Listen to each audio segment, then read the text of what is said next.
Making accurate measurements is an important part of this class.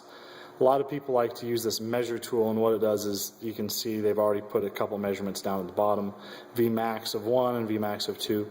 Now, as nice as these are, they don't get me as accurate or as consistent as I'd like to be sometimes, and so I'm just going to clear all measurements. Instead, to measure, what I'd like to use is the cursors.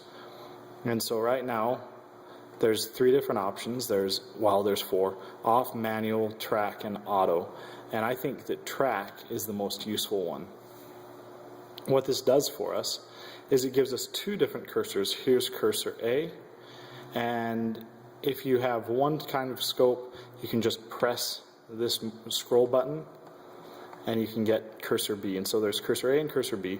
Other ones, we have to hit the cursor menu and we have to switch between if we're measuring on cursor A or cursor B.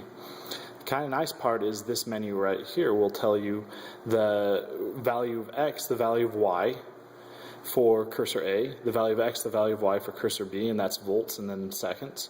The delta X, which is the difference from cursor A to cursor B, 1 over delta X, which is going to be hertz, and it gives it to us, and then delta Y, which is going to be the voltage difference. And so right now, if you see where I have my cursors, it's the 2 peaks. I have one here at the top of the peak and one here at the top of this peak.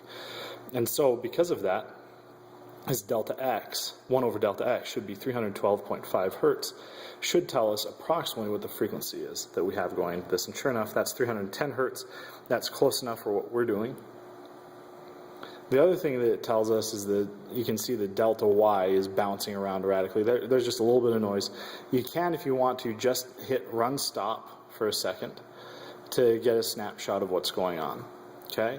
It also tells us the time between these 3.2 milliseconds between this peak to this peak.